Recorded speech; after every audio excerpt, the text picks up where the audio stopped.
Hello everyone, it's Seth, probably better known as Saffron Olive, and it's time for another Instant Deck Tech.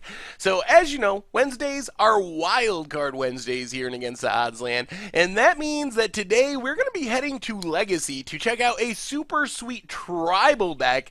This is Legacy Goblins. Recently took Prince Cortez to a top 8 finish at a SCG Legacy IQ, so congrats to Cortez on their finish with the deck.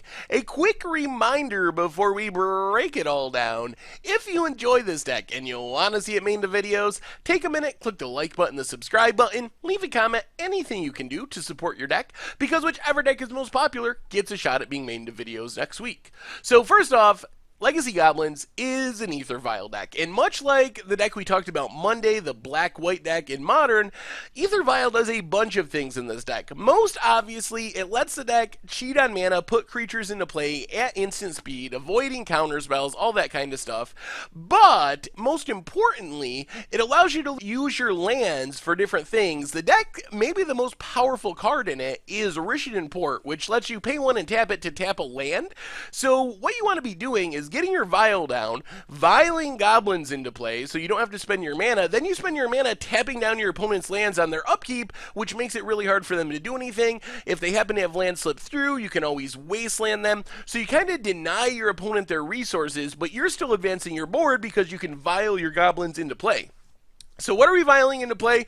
The key 1-drop is Goblin Lackey, a innocuous looking 1/1 for 1, but if it deals combat damage, you get to just drop a Goblin from your hand into play. So you play this on turn 1, attack on turn 2, if it actually hits your opponent and they can't kill it or can't block it, you can just drop a 4-drop or a 5-drop into play, and all of a sudden, the game is, it's not over, but it's in a very bad place for your opponent. If you get a Siege Gang Commander or something on turn 1, super scary card. The deck also plays a few lords, and what makes these cards so good is haste. So Goblin Chieftain pumps up your team, gives them haste. Goblin War Chief doesn't pump up your team, but it makes your Goblins cost less, so it can lead to really explosive turns where you play multiple 3-drops and 2-drops really cheaply. But having haste is super important because Magic, most of the time, you're built around making your blocks and making your plays in a way so you're not going to die the following turn. But when your opponent can randomly have 3, 5, 10 hasty power enter the battlefield out of nowhere, it's really hard to make your plays and plan out your next turns in the same way that you would in a normal game of Magic, because this threat of looming death from these haste lords is always just hanging over you. The deck doesn't really play that many 3 and 4-ofs. It's a ton of 1-ofs, and we'll talk about why in a minute, but there's a couple more cards that are kind of central and played in multiples.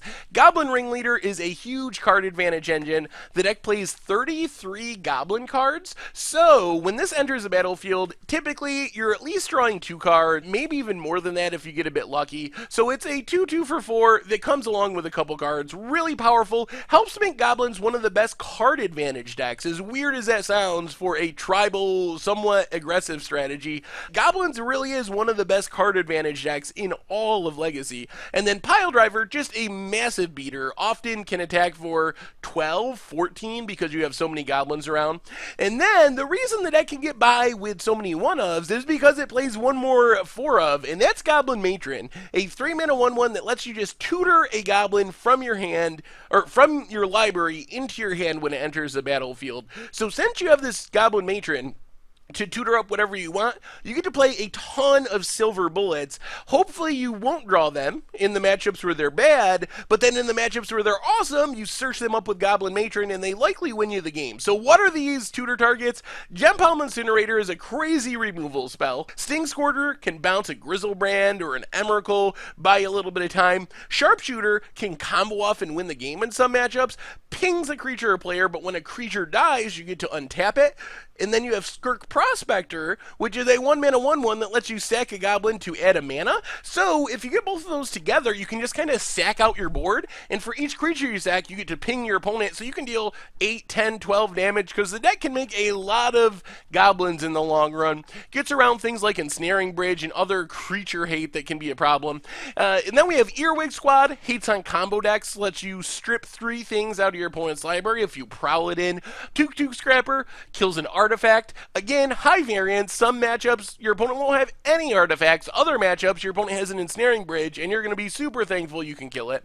And then a Grenzo generates more card advantage, and then the two finishers, Siege Gang Commander makes a bunch of goblins, lets you sacrifice your goblins for direct damage, and Krenko just goes crazy. Remember, you're likely going to have all your goblins with haste because of your lords, so you vial in your Krenko. You probably already have 3, 4, 7 goblins on the battlefield. You tap Krenko, double the number of goblins that you have. They can attack right away because everything has haste. Plus, think back to the Skirk Prospector Sharpshooter combo. That gives you a ton of 1/1s you can sacrifice to just ping your opponent to death with Sharpshooter. As far as removal, we get a Goblin Shock. Tarfire, literally a shock, but it's a Goblin card. So you can find it with your Matron. It works with all your Goblins Matter spells. And a Pyrokinesis, the red Force of Will, except it deals 4 damage divided as you choose instead of countering something.